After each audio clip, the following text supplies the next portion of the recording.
नमस्कार, मैं हूं प्रदीप कुमार शर्मा, वास्तु कंसल्टेंट। वास्तु जनक में आपका स्वागत है। हमारे जीवन में 5 चीज़ों का बहुत महत्व है। नंबर 1 प्रारब्ध, नंबर 2 जन्म कुंडली यानी ज्योतिष, नंबर 3 हस्तरेखा, नंबर 4 कर्म और नंबर 5 वास्तु। इन 3 में हमारा कोई कंट्रोल नहीं है। प्रारब्ध में कोई कंट्रोल नहीं है, जन्म कुंडली में हमारा कोई कंट्रोल नहीं है और हस्तरेखा में हमारा कोई कंट्रोल नहीं है। कर्म में हमारा कंट्रोल है और वास्तु में हमारा कंट्रोल है। अब पहले प्रारब्ध देखते हैं क्या होता है। प्रारब्ध उसको कहते हैं कि हमारे पूर्व जन्मों के जो भी हमने पुण्य करे, हमने पाप करे, उनके अनुसार हमको जो है ये जीवन मिलता है। वही डिसाइड करता है कि हमें कौन से देश में, कौन से प्रांत में, कौन से परिवार में, कौन से ख़ानदान में, कौन से धर्म में हमें और हमारा जन्म होगा। वो एक प्रकार से एक प्लेटफॉर्म होता है। वो प्री डिसाइडेड होता है कि भाई हमको क्या मिलना है। ये एक प्रकार से हमारा एक पैकेज होता है जो पूरे जीवन भर का, इसको प्रारब्ध बोलते हैं।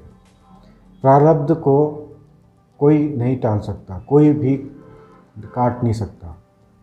इवन भगवान भी उसको नहीं काट सकते।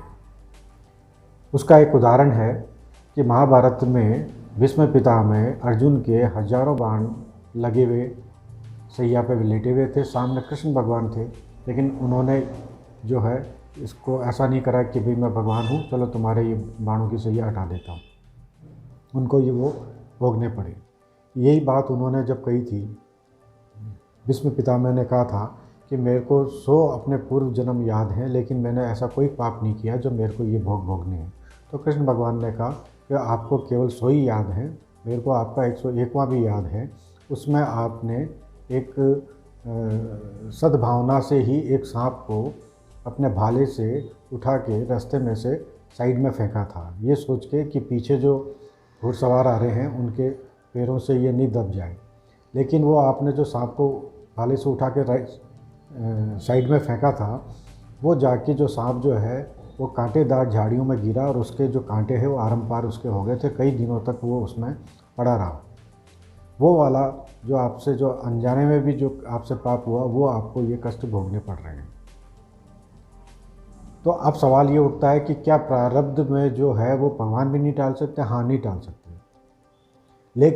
लेकिन भगवान की कृपा से वो प्रारब्ध कुछ कम हो सकते हैं, वो पाप कुछ कम हो सकते हैं, प्लस उन कष्टों को झेलने की हमें क्षमता मिलती है। हम शांतिपूर्वक उनको झेल लेते हैं। प्रभु की कृपा क्या है? प्रभु की कृपा वास्तु भी है। उन्होंने एक ऐसे नियम बना रखे हैं कि अगर आप उस नियम से रहोगे तो आपको काफ़ी राहत मिलेगी। तो प्रारब्ध को प्रभु की कृपा से कम किया जा सकता है, सहन किया जाने की शक्ति मिलती है। वैसे ही वास्तु जो प्रभु की ही देन है, वो उसके वास्तु अनुसार हम घर में अगर रहेंगे तो प्रारब्ध को भी हम कुछ कम कर सकते हैं। तो एक तो हुआ ये प्रारब्ध। हम जैसे ही जन्म लेते हैं, चाहे खानदान में, कुल में, परिवार में, कहीं पर भी लेते हैं, तो हमारे सनातन धर्म में ज्योतिष का भी एक नाम आता है, जहाँ पे कि जैसे ही जन्म लेता है तो उस जन्म तिथि, स्थान और समय के वो एक जन्म कुंडली बनती है। उस जन्म कुंडली बनाने से एक मालूम चलता है कि ये पूरे जीवन में क्या क्या होने की संभावना है। जैसे अपन ट्रेन में बैठते हैं तो एक संभावना रहती है कि इस स्टेशन, ये स्टेशन आएंगे, इन स्टेशन पे इतना रुकाव होगा, एक संभावना रहती है। उसी प्रकार से ज्योतिष जो है आने वाले समय का प्रिडिक्शन है, संभावना है कि ऐसी ऐसी संभावना हो सकती है। संभावनाओं का साइंस है ज्योतिष। है कि इसको क्या कंट्रोल किया जा सकता है? ऐसे तो प्रारब्ध के हिसाब से ही, ज्योतिष के हिसाब से आपको जन्म लिया है आपने, तो आपको भोगना तो है ही है। लेकिन हम अपने कर्मों से और हमने अपने वास्तु के अनुसार अगर घर में रहेंगे तो उसमें भी हमको राहत मिलती है। और ये दोनों तभी हो सकते हैं जब प्रभु की कृपा होगी। अब तीसरा आता है हस्तरेखा। ज्योतिष के लिए क्या होता है कि ज्योतिष में आपको 3 चीज़ें चाहिए। कोई प्रखंड विद्वान चाहिए जो वो कैलकुलेशन करके आपका कुंडली बना ले। जो हस्तरेखा में एक ये होता है कि हस्तरेखा आपके पूरे जीवन का एक खाका आपके हाथ में ही होता है। अब उस हाथ को देख अगर थोड़ी सी जिसको भी इसकी ज्ञान होगा तो वो हस्तरेखा से आपका एक पीछे कैसा रहा ये फिक्स बता सकता है, आगे क्या रहेगा फिर वो संभावनाएं बताएगा। कारण कि मेरा अनुभव है कि जितना हमारी आयु हमने भोग लिया है उतनी रेखाएं तो फिक्स रहती हैं, आगे वाली रेखाएं बदलती रहती हैं हमारे कर्मानुसार और हमारे वास्तुनुसार। जिस घर में हम रहते हैं उसी हिसाब से हमारा आगे की रेखाएं कम या ज़्यादा चेंजेज होती रहती हैं। बोलते हैं ना अपने हाथ की रेखाएं हम नई बना लेंगे, मिटा लेंगे, बना लेंगे, वो ऐसे ही होता है। हाँ, इसमें अपने कर्मों से ही अपने सही वास्तु में अगर हम बैठेंगे तो हमारे कर्म भी अच्छे होंगे, तो हम अपने आगे भविष्य चेंज कर सकते हैं। इस तरीके से तो कर सकते हैं। इसमें ये नहीं कर सकते कि साहब ब्लेड लिया, चाकू लिया और आपकी हाथ की रेखाएं हमने बढ़िया सी बना ली, ऐसा नहीं होता है। इन 3 चीज़ों में हम चेंजेस नहीं कर सकते। प्रभु की कृपा होगी तो हम उसमें कुछ कम कर सकते हैं, या प्रभु की कृपा से हम उनको सहन करने की हमें शक्ति मिलती है, ये हमने जाना। अब आता है वास्तु और कर्म।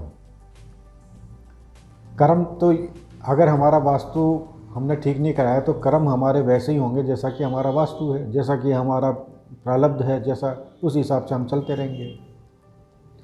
बल्कि और हमारा अगर वास्तु खराब होगा तो और हमारे कर्म खराब हो सकते हैं। ये हमें मानव योनि मिली है मोक्ष प्राप्ति के लिए, अपना जीवन और अच्छा करने के लिए मिली है। लेकिन अगर वास्तु खराब होगा तो हमारा ये जीवन भी खराब हो जाएगा। तो अगर हमारा वास्तु अनुसार घर में हम रहेंगे या फैक्ट्री में रहेंगे, ऑफिस में रहेंगे, तो हम इतने अच्छे हम कार्य अपने करेंगे कि हमारा न केवल पुराने जो प्रारब्ध है, कुंडली है, हस्तरेखा है, उनको भी हम सुधार पाएंगे। और अगर उनमें कष्ट है तो उनमें कष्ट सहन करने की हमें क्षमता मिलेगी। वास्तु में इतना पावर है। इसलिए अच्छा, वास्तु करना है तो ये भी एक कर्म है। वास्तु अपने घर का ठीक कराना है तो इसके लिए कुछ तो एफर्ट्स लगाना पड़ेगा, अपने आप तो हो नहीं जाएगा। तो वही जो है कर्म भी हो गए। तो हम कर्म और वास्तु से अपनी इन 3 चीज़ों का जिसमें कि हम कुछ नहीं कर सकते लेकिन प्रभु की कृपा से हम उसमें कमी बेसी कर सकते हैं। अब आप ये स्पष्ट हो जाता है कि चूँकि 3 चीज़ें अनचेंजेबल हैं, अपरिवर्तनशील हैं, लेकिन हम अपने अगर सही वास्तु में अगर हम रहेंगे तो हमारे कर्म अच्छे होंगे, तो न केवल हमारा प्रारब्ध, हमारा इतिहास ठीक होगा, हमारा भविष्य भी अच्छा होगा, हमारे अगले जन्म भी अच्छे होंगे, और सबकी इच्छा होती है मोक्ष प्राप्ति, वो भी संभव है। धन्यवाद। जय श्री राम।